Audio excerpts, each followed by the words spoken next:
जय, आता मला पटतंय जग किती छोटं असतं ते. कोण कधी कुठे कसं भेटेल ना काहीच सांगता येत नाही. ऑफिसमध्ये आपलं नातं लपवावं लागतं आणि इथे वेगळीच लपाछपवी. आता तर बाहेर जेवायला जाणं सुद्धा चोरी झाले. जेवण तर खूप लांब राहिलं. साधं कॉफी प्यायला गेलं तरी चोरी झाली. अदिती, आऊ आणि अविनाश सरांनी जर आत्ता आपल्याला तिथे बघितलं असतं एकत्र तर गेली होती आपली नोकरी. हो, आणि जर त्यात सरांची आणि काकांची भेट झाली असती आणि काकांना जर हे कळलं असतं की आपण खोटं बोललोय तर झालं, घरही गेलं असतं. हा, पण पुन्हा एकदा नशिबाने का होईना आपण वाचलो.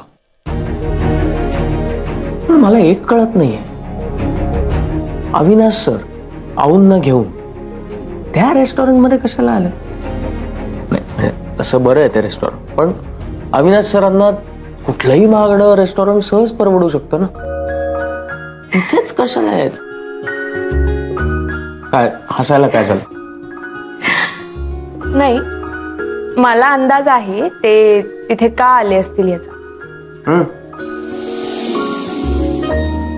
आऊ सरांना तिथे घेऊन आल्या होत्या मुलगी बघायला, तेही सरांना काहीही न सांगता. Are you sure?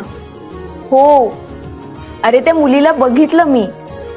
हो, बरं त्याआधी सरांचा काहीतरी गैरसमज झाला. मला म्हणाले, मिस दाभोळकर, काहीही निर्णय घेण्याआधी विचार करा, नाहीतर नोकरी सोडावी लागेल. मला काहीच कळेना ते काय बोलताय. मग ती मुलगी आली आणि मग सगळे गैरसमज दूर झाले.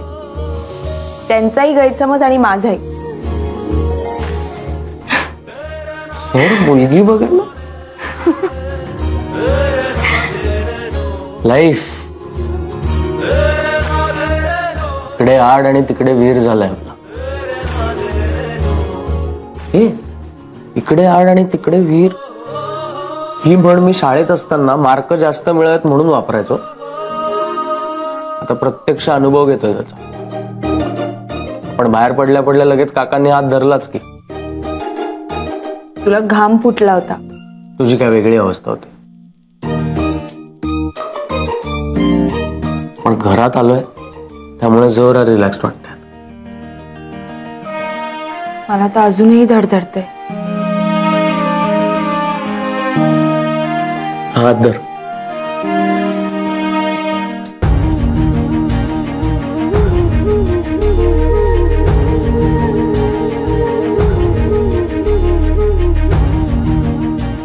आता कसं वाटतं?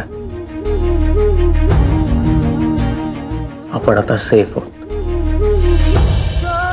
कारण आपला आणि काका काकूंचा काय संबंध आहे हे अविनाश सर आणि आऊंना कळणार नाही. ते एकमेकांसाठी अनोळखी आहेत.